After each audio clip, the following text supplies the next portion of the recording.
बंदर बना जंगल का राजा। Monkey become king of forest. Hindi story. एक बार की बात है, घना जंगल था। वहां शेर राजा हुआ करता था, लेकिन बूढ़ा हो गया था। अब उसमें न तो पहले जैसी ताकत रही थी, न ही गरज में दम।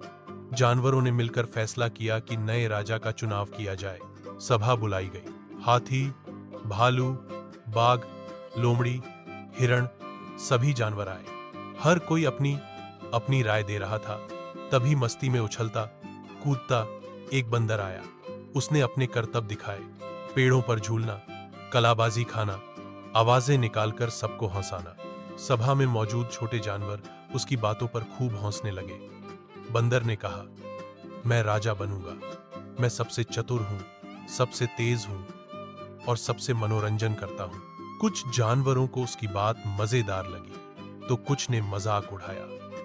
लेकिन छोटी जातियों और पक्षियों ने कहा, शेर अब बूढ़ा है, बाघ डराता है, हाथी धीमा है, बंदर हमें हौसाता है, चलो इसे राजा बना देते हैं। और ऐसा हुआ। बंदर को जंगल का राजा घोषित कर दिया गया। बंदर खुश हो गया। उसने पेड़ों की डाली पर बैठकर आदेश देने शुरू किए। हर दिन मुझे केले लाकर दो, कोई मुझे परेशान न करे। मेरे मनोरंजन के लिए नाच गाने की व्यवस्था हो।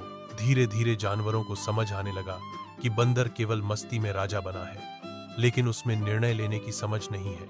एक दिन भालू ने कहा, राजा को जंगल की सुरक्षा की चिंता होनी चाहिए, सिर्फ मजे की नहीं। इसी बीच एक चालाक लोमड़ी ने बंदर की परीक्षा लेने की योजना बनाई। वो बंदर के पास गई और बोली, राजा जी, मैंने एक जगह सोने की खान देखी है, बहुत कीमती खजाना है, चलिए उसे देखते हैं। बंदर खुश हो गया। लोमड़ी उसे एक गड्ढे की तरफ ले गई, जो गहरा था और वहां ढेर सारे कांटे थे। जैसे ही बंदर आगे बढ़ा, वो गड्ढे में गिर गया। बंदर चिल्लाया, बचाओ बचाओ। जानवर इकट्ठे हुए। लोमड़ी ने कहा, जो राजा खुद का ध्यान न रख पाए, वो जंगल की रक्षा कैसे करेगा। जानवरों ने बंदर को बाहर निकाला, पर अब वो राजा नहीं रहा। सभी ने मिलकर फैसला लिया कि अगला राजा वो होगा जो बुद्धिमान और निडर हो।